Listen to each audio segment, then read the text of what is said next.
But launching an alcohol product on Princess Diana's birthday, it's not tone deaf, it's incredibly insensitive. Meghan wants people to start telling the truth. The truth is, your wine sucks.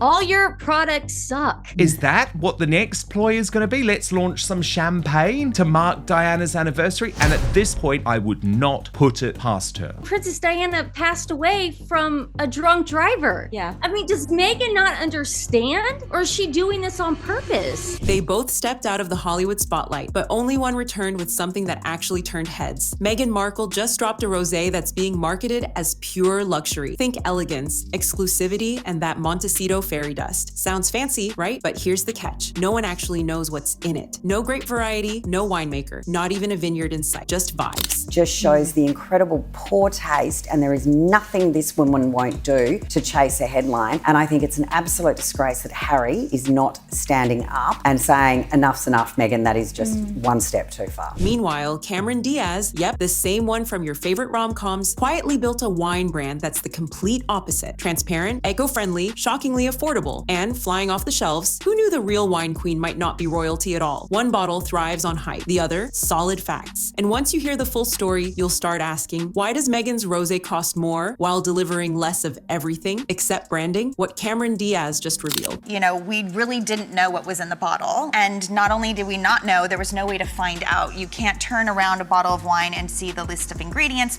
We were like, well, what's in it? And more so, organic vegetables and fruits, organic produce. We have clean skincare. Everything's sort of non-toxic and organic in our home, but we never even questioned our wine. Whether she meant to or not, might be the final cork in Meghan's perfectly curated wellness fairy tale. At first glance, Meghan's latest launch looked like a rebranding masterstroke. Soft blush tones on the label, a sleek members-only online store, a picture-perfect Instagram rollout. The captions, full of poetic charm, notes of melon, warmth of the sun, all very Duchess, all very vague. It's premium, it's polished, but is there any real substance behind the shine? But when wine lovers and wellness fans actually took a closer look, something felt off. No grape varietals, no vineyard, not even a hint of who crafted the wine. Just a $90 minimum order for 3 mystery bottles. Beautifully packaged, sure, but wrapped in nothing more than aesthetic and Markle mystique. It didn't feel like a product. It felt like a pitch, a brand selling the idea of refinement without offering any of the substance to support it. But the other thing I just found so astonishing about the wine launch specifically is that she's forcing people to buy a minimum of 3 bottles. For $90. It's greedy. It's encouraging binge drinking. And in today's wine market, and where savvy, label-reading consumers want to know exactly what they're drinking, that kind of silence, it says a lot. Let's be real, Meghan's far from the first celeb to sell wine, but what sets this apart is how it's being done. All illusion, no information. While Meghan was out there scouting for a CEO before even showing us a single drop of wine, Cameron Diaz pulled a move that left the entire celebrity playbook shaking. She actually did the homework. She wasn't just slapping her name on a label. Nope. Cameron flew to France, walked through vineyards, sipped with real winemakers, and teamed up with a woman-led crew to build her wine brand from the ground up. And here's the mic drop moment. Every bottle of Aveline lists the grapes, the region, the ingredients, even the additives. It's clear, clean, and confident. July 4th weekend in America is the most dangerous time to drive. I mean, this is ridiculous. And she's launching alcohol that is 14.5% proof. Meanwhile, Meghan gave us a mystery box wrapped in pastel filters and premium poetry, a whole aesthetic mood board with no actual info. Cameron served authenticity, Meghan served marketing, and fans noticed hard that soft whisper of Duchess elegance. It's starting to sound more like an echo in an empty designer bottle. You probably think this is where the story wraps up, a tale of 2 celebrity wine brands, one real, the other all performance. But nope, strap in, because it gets way messier. The deeper people looked, as always with Meghan, the more things started to stink like a corked bottle. This wasn't just a rushed launch, it was starting to feel like a calculated cash grab, wrapped in Duchess branding and sprinkled with Montecito fairy dust. And once you see what's actually missing from Meghan's bottle and hear what insiders are whispering behind closed doors, you'll realize this isn't just a failed wine drop. This is the slow unraveling of an entire personal brand. And guess what? It's just getting started, because Meghan's product wasn't just vague, it was eerily vacant. Using Diana's birthday to promote her commercial historical products because this is not the first time she's done this. She hijacks royal events and important dates constantly. Welcome to the part of the story where the gloss fades and the real cracks start to show. No origin story, no production details, no certifications, just flowery lines about elegant notes and a dreamy blush hue, as if that alone could justify the $30 a bottle price tag. But in today's market, pretty labels don't cut it. Consumers want receipts, organic stamps, grape varietals, vegan-friendly claims, real info, not curated vibes. And Meghan's brand served none of it. It didn't take long for wine influencers and health-conscious buyers to start calling out the red flags. What vineyard is this from? One top reviewer asked, "Where's the ingredient list?" Another posted. The response? Absolute crickets. For a brand built on image, Meghan's rosé was suddenly starting to look like a product with no soul, just strategy. Meanwhile, on the other side of the celebrity wine world, Cameron Diaz wasn't just talking. She was delivering cold, hard numbers. Aveline sold over 213,000 cases in 2024 alone. That's not branding, that's results. And at this point, the contrast couldn't be more brutal. That's not hype, that's straight up dominance. And here's the kicker. Cameron's bottles retail for $24 or less. Compare that to Meghan's launch,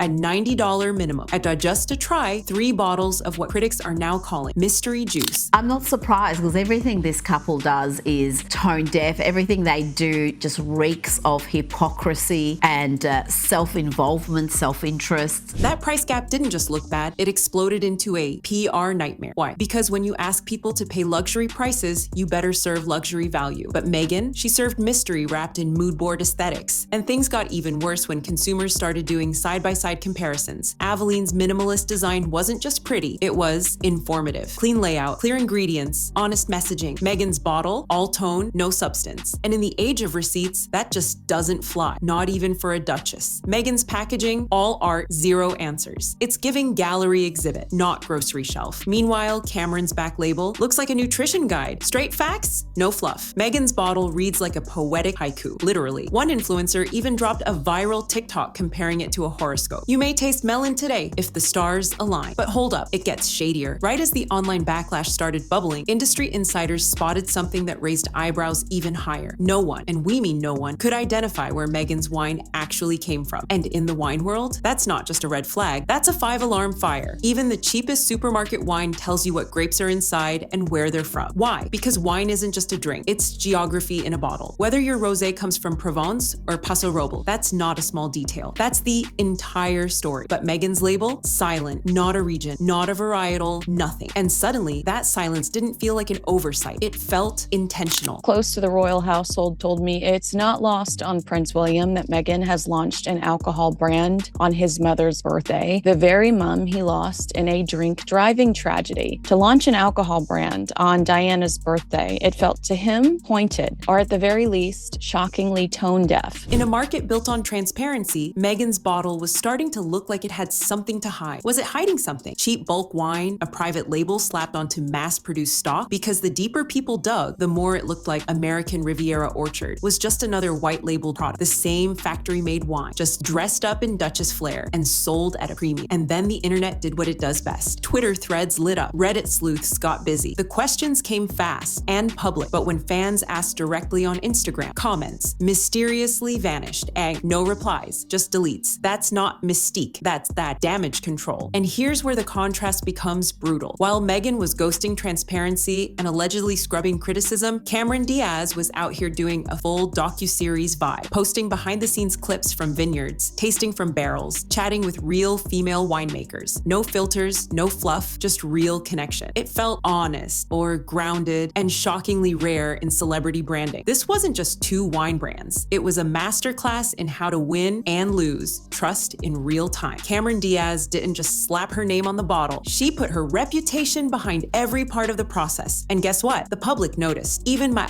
Wine Spectator, one of the most respected voices in the industry, praised Aveline for its clean, modern approach to wine marketing. And Meghan's wine, it wasn't even making it to the review table. Not because it wasn't good, but because no one knew what was in it. Legally, most wine critics couldn't review it. Because how do you give an honest critique when the bottle refuses to tell you what's inside? The message was now screaming from the shelves. Meghan didn't build a wine brand. She launched a marketing illusion, a designer bottle full of vibes, not value. Her team actually briefed to Hello magazine that this was some type of tribute to Princess Diana. I found that sickening. And it was starting to fall fall apart. But hold up, here's where things go off the rails. While Meghan's team kept radio silent, refusing to clear up anything about the rosé's contents, an insider from a West Coast distributor came forward. What they revealed, let's just say, it could change how people see the Duchess's wine for good. According to the insider, Meghan's wine didn't come from Montecito, Napa, or anywhere remotely glamorous. It was allegedly sourced from a bar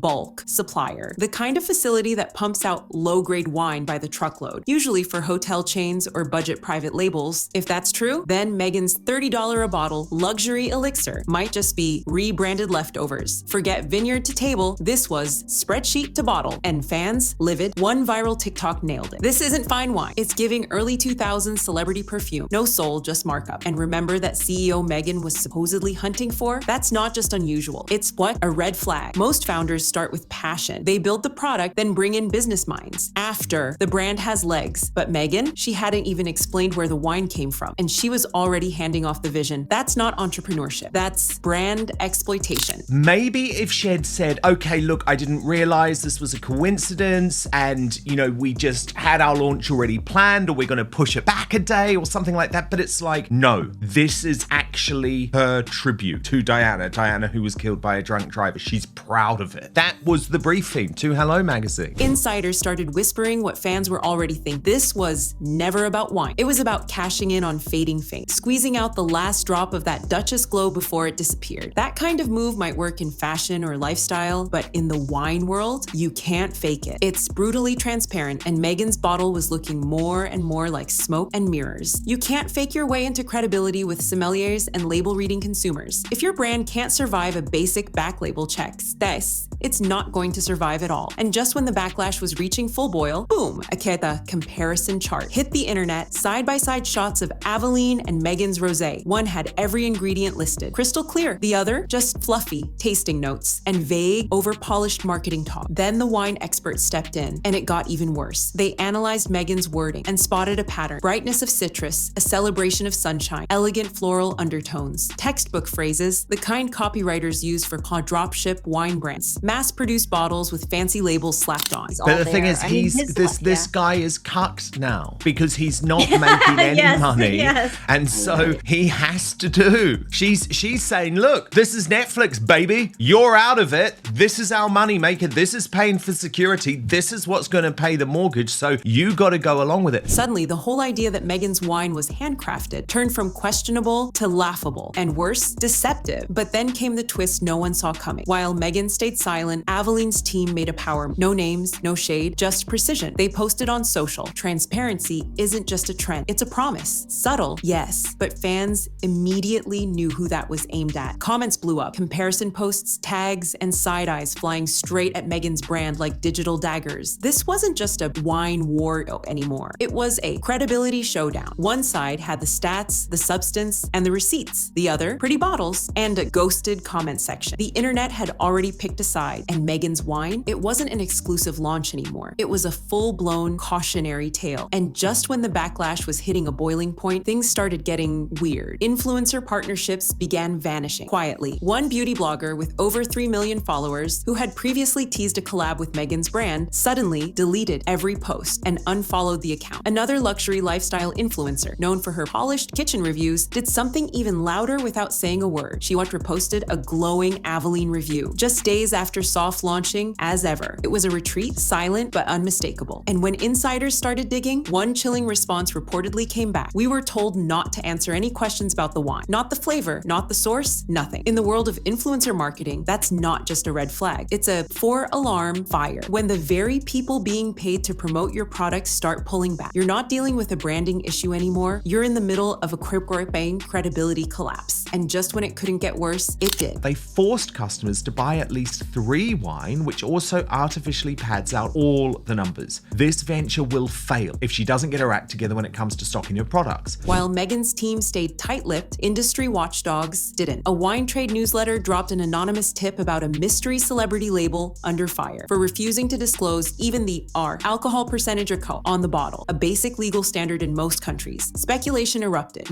Every clue pointed to, as ever. Then came the final blow. A former wine consultant, who'd been approached months ago to help with Meghan's brand, posted a cryptic LinkedIn message. Glad I passed on the rosé smoke show. Transparency matters. years. When you're asked to consult on a product with no origin, no formulation, and zero authenticity, you walk. The consultant didn't name names. He didn't need to. By now, even Meghan's most loyal defenders were starting to crack. Reddit threads that once backed her every move, now brimming with suspicion. Why launch something if you can't even say where it comes from? One user asked, another fired back. She built her brand on authenticity and won't list a single ingredient. And in the court of public opinion, that shift was massive because for years, Meghan carefully rebuilt her image. One of empowerment, transparency, mindful living. But this wasn't mindful. It was manufactured. But this wine, it shattered the entire illusion. It wasn't thoughtful. It wasn't transparent. It wasn't even fully labeled. It felt like the Montecito version of a vending machine snack. Pretty on the outside, mystery on the inside. And then, Angela, also there were issues in terms of the refunds anyway, because Royal Daily Tea posted update on my as ever refund.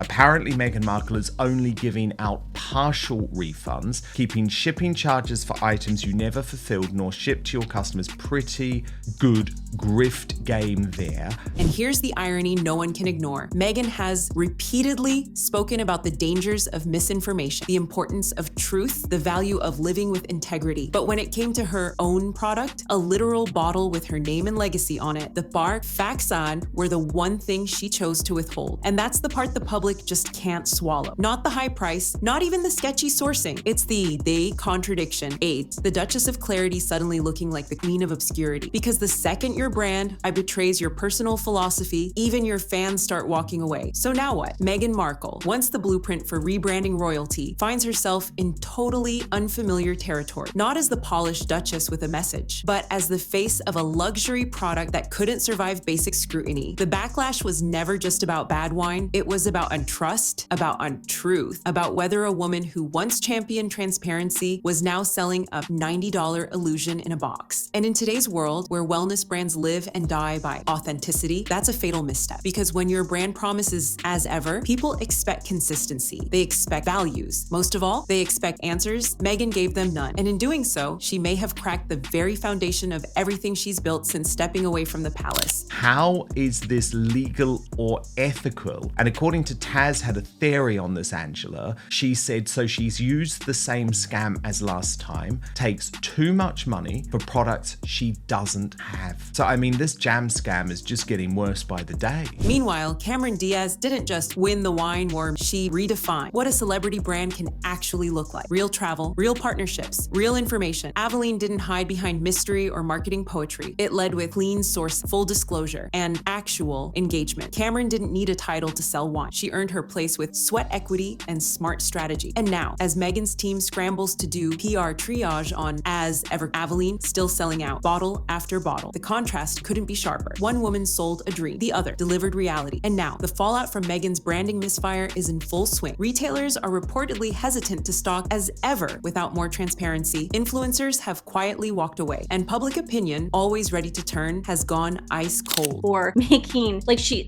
has said horrible things about the Wales children. She's gonna be on his Spoutable platform or whatever. So there's something going on with him again, where I think Meghan is recruiting again, or something's going on. I just get this weird feeling. Sure, Meghan still has fans, but that glow, it's fading fast. Because this wasn't just a wine launch gone wrong. This was a test. A moment where the public asked, are you who you say you are? And Meghan, she didn't answer. Not with clarity, not with confidence, not with truth, just silence and a $30 price tag. And that wraps up the story. A tale of 2 bottles, 2 brands, and 1 brutal lesson. In the age of transparency, image without substance just doesn't sell. Meghan Markle may have once stood for authenticity, but as ever exposed the cracks in that narrative. Cameron Diaz, on the other hand, didn't just sell wine. She set a new standard for what celebrity branding should look like. So the next time you pick up a bottle, remember, it's not just about the label, it's about the truth behind it. If you enjoyed this deep dive and want more unfiltered takes on celebrity brands, scandals, and stardom, subscribe to Star Spotlight, where the stories behind the spotlight always shine brighter. Tap that like button, drop your take in the comments, and let's keep the conversation going. Because sometimes the real drama isn't on screen, it's on the shelf.